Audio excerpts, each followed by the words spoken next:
에서는 자신의 장자권과 축복기도마저 다 받아버린 야곱을 죽여버려야겠다고 생각합니다.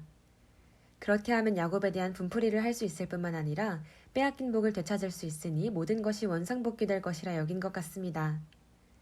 그러나 형제간의 살상극이 벌어지면 그동안 늘 자신을 사랑하고 친근하게 지내왔던 아버지가 엄청난 고통을 받을 것을 생각하여 아버지가 별세한 이유로 계획을 미룹니다.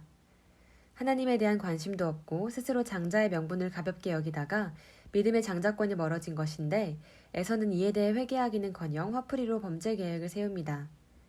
이것이 일시적인 충동이라고만 할 수 없는 것은 20년 후 야곱이 다시 돌아올 때에 그를 치려고 마주 나온 것만 봐도 알 수 있습니다. 그의 적개심은 집요한 것이었고 20년간 마음으로 야곱을 여러 번 죽였을 것입니다. 예수님께서는 마음으로 미워해도 살인이라 하셨습니다. 그만큼 마음속의 증오는 살인과도 같은 큰 죄인 것입니다. 에서의 마음 쓰는 모습에서 그가 땅의 기름짐과 하늘의 이슬에서 멀어질 것이라는 예언에 적합한 사람이라는 것을 알게 됩니다. 만약 에서가 처음부터 동생을 용서하고 받아주려 했다면 그의 희생하는 마음을 미리 아시는 하나님이 그에게 다른 축복의 말을 한마디라도 해주시지 않았을까 추정해봅니다. 성도는 항상 용서하고 살아야 하나님께서도 기뻐하시고 복을 더 주실 것입니다. 리브가는 에서가 야곱을 죽이려 하는 것을 알게 됩니다. 만약 에서가 야곱을 죽인다면 그도 살인자로서 징계를 받거나 부모를 떠나게 될 것이므로 리브가는 하루아침에 자녀 둘을 동시에 잃게 될 걱정을 합니다. 리브가는 에서의 분노가 풀리기까지 야곱을 외삼촌의 집에 가 있게 하려 합니다. 그런데 에서의 동생 살해 계획이 너무나 충격적이어서 이를 야곱에게만 알려주었을 뿐 남편에게는 말하지 못합니다. 몸도 안 좋은 남편에게 정신적으로 큰 충격을 안길 수가 없었던 것 같습니다. 그래서 야곱이 믿음의 신부를 구할 수 있도록 그를 외가로 보내자고 이삭에게 이야기합니다. 리브가는 혹시 남편이 일을 안 들어줄까봐 해족속 며느리들 때문에 사는 재미가 하나도 없어서 안 되겠으니 야곱의 아내는 꼭 믿는 친족 중에서 얻어야 한다고 강조해서 말합니다. 사실 신앙이 다르면 가치관과 인생관이 모두 달라서 대화와 소통이 안 되고 남남처럼 보내야 하니 서로 힘든 것은 당연한 것입니다.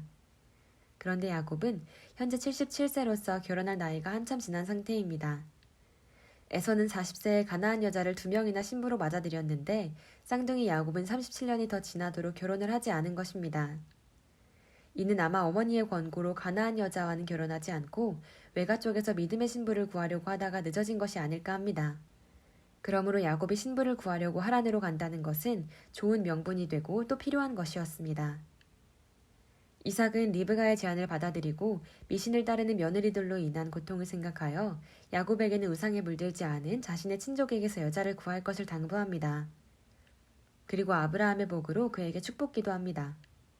아브라함 가문의 믿음의 장자에게 이어져 내려오는 번성과 그리스도의 복을 확실히 야곱에게 빌어준 것입니다. 성경은 이제 본격적으로 야곱의 이야기로 넘어가기 전에 에서의 남은 이야기를 마저 하고 마치려 합니다. 에서는 자신이 결혼한 가나안 여인들이 아버지를 기쁘게 하지 못한다는 것과 그것이 장자의 축복을 받지 못한 이유 중에 하나가 될 수도 있다는 생각을 합니다.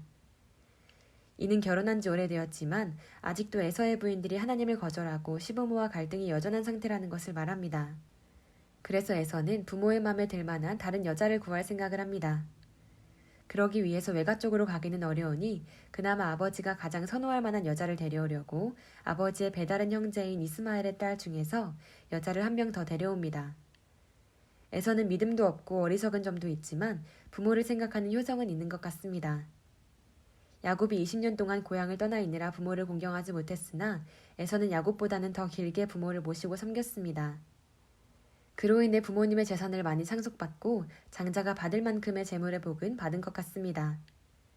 에서가 충분히 부자가 되었다는 것은 야곱의 귀환 때에 그의 가솔들을 400명이나 데리고 맞으러 갈 정도로 세력을 형성한 것에서 추정이 됩니다. 이제부터는 야곱의 이야기가 본격적으로 시작됩니다.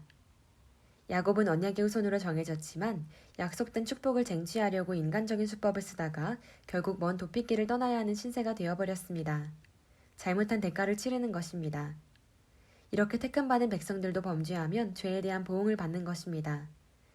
그러나 부족함은 인간들에게 필연적인 것이니 그로 인한 고난이라도 잘 참고 견디면 후에 더 큰 복을 받을 수 있을 것입니다.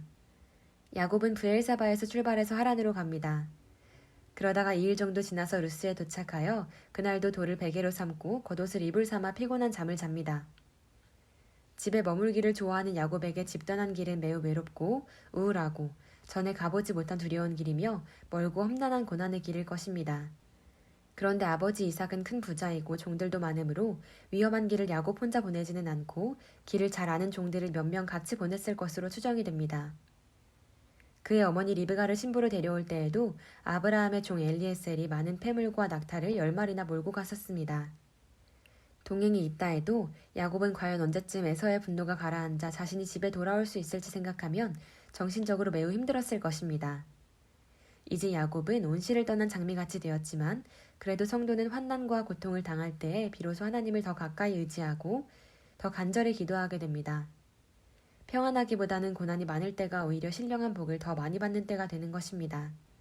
시편은 고난당하기 전에는 내가 그릇 행하였더니 이제는 주의 말씀을 지키나이다 라고 합니다. 이것이 성도가 고난을 너무 깊이 하지 않아도 되는 이유인 것입니다. 그런데 오늘 밤에는 야곱이 매우 선명하고도 특이한 꿈을 꿉니다. 사다리가 땅에서부터 하늘까지 뻗어서 닿아 있고 사다리에는 하나님의 사자들이 오르락내리락 하고 있는데 여호와께서 그 위에 서서 말씀하십니다. 하나님은 먼저 본인이 여호와임을 밝히시고 가나안 땅을 너와 너의 후손들에게 주겠다 하십니다.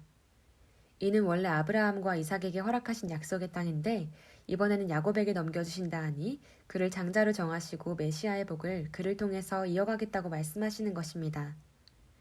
하나님은 또한 너의 자손이 창성하여 땅이 티끌처럼 많게 해주겠다는 아브라함에게 하시던 말씀을 그에게 하십니다. 이는 그의 육신의 혈통인 이스라엘과 믿음의 혈통인 전 세계의 성도들이 무수히 많아질 것임을 말합니다. 땅의 모든 족속이 너와 내 자손으로 인해 복을 얻으리라는 말씀은 그를 통해 메시아가 오실 것임을 의미합니다. 또한 야곱이 어디로 가든지 여호와께서 함께 있고 지켜주실 것과 후에 가나안 땅으로 무사히 돌아오게 해주실 것을 약속해 주십니다.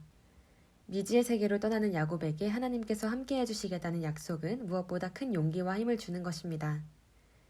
여기서 사다리는 예수 그리스도를 가리킵니다. 예수님께서는 요한복음 1장 51절에서 진실로 진실로 너희에게 이르노니 하늘이 열리고 하나님의 사자들이 인자 위에 오르락내리락 하는 것을 보리라 하시며 자신이 이 사다리이심을 직접 말씀하셨습니다. 그 꼭대기가 하늘에 닿았다는 것은 이 땅과 하늘을 연결하는 분은 예수 그리스도뿐이며 그를 통해서만 하나님 앞에 갈 수 있음을 뜻합니다. 또한 사다리 위에 오르락내리락 하는 사자는 천사들을 가리킵니다. 이는 사다리를 통해서 하나님과 사람 사이의 교통이 이루어지는 모양을 보여주는 것입니다.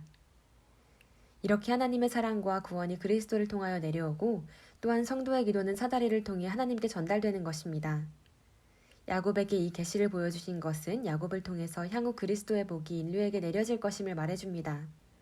야곱은 이 사다리가 무엇을 의미하는지 당시에도 이후에도 몰랐을 수 있습니다. 그러나 후세에 사는 우리들은 하나님이 주시는 여러 메시지들을 통해서 사다리가 무엇을 의미하는지 알 수 있습니다. 우리는 사다리 되신 예수 그리스도를 통하여 구원의 복을 받고 하나님과 사랑의 교제를 할 수 있게 되어 행복합니다. 야곱은 잠에서 깨어나 두려움을 느낍니다. 여호와는 브엘세바에서만 활동하는 지역의 신이 아니고 세상 모든 곳에 계시며 자신이 어디를 가든지 함께하고 있었다는 것을 깨달은 것입니다. 그는 이 특별한 꿈과 깨달음을 잊지 않고 확실히 붙잡기 위해 베개로 사용했던 돌을 기둥으로 세우고 그 위에 기름을 붓는 기념이식을 합니다. 그리고 그곳 이름을 하나님의 집이란 뜻의 베델이라고 이름 붙입니다. 그 당시에는 구별된 곳이나 사람에게 기름을 부어서 의식을 행하는 관습이 있었습니다. 야곱은 하나님의 약속에 화답하여 자신도 약속을 드립니다. 하나님께서 평안히 돌아오게 해주시면 이후에는 여호와께서 나의 하나님이 되실 것이요 이곳이 하나님의 전이 되게 하겠습니다 하는 소원을 합니다. 또한 주신 것에서 11조를 드리겠다고 약속합니다. 이는 야곱이 조건을 걸고 하나님과 계약을 한다기보다는 하나님의 보호하심을 믿기 때문에 그의 사랑에 대한 감사의 표시라고 할 수 있을 것입니다. 여호와께서 나의 하나님이 되실 것이요 라는 서원은 여호와를 자기 하나님으로 모시고 평생 섬기며 살겠다는 의지요 신앙 고백입니다. 이제는 여호와를 아브라함의 하나님, 이삭의 하나님이 아닌 자신의 하나님으로 친근하게 섬기겠다는 뜻입니다. 11조를 드리겠다 서원한 것은 할아버지 아브라함에게서 배운 것 같습니다. 야곱이 후에 11조를 바쳤는지 알 수는 없습니다. 그런데 하나님께서 후에 야곱의 귀한 후에 베델에 단을 쌓으라 하시며 그의 서원을 떠올리신 것을 보면 야곱은 11조 서원도 지켜야 할 것임을 깨닫고 이를 행했을 것이라 추정이 됩니다. 11조를 바쳤다면 그 당시에도 멜기세덱 같은 제사장이 아직도 있는지 확인할 수 없으므로 제사장에게 드려졌는지 어려운 사람들을 돕기 위해 사용되었는지 알 수는 없습니다. 야곱이 하나님께 서원한 내용을 다 지키지 못했다 해도 그를 많이 비난하기는 힘들 것 같습니다. 하나님께 서원했으면 이를 반드시 지키라는 명령은 야곱이 살던 시대 이후에 주어진 말씀이므로 야곱의 잘못을 명시할 수는 없겠습니다.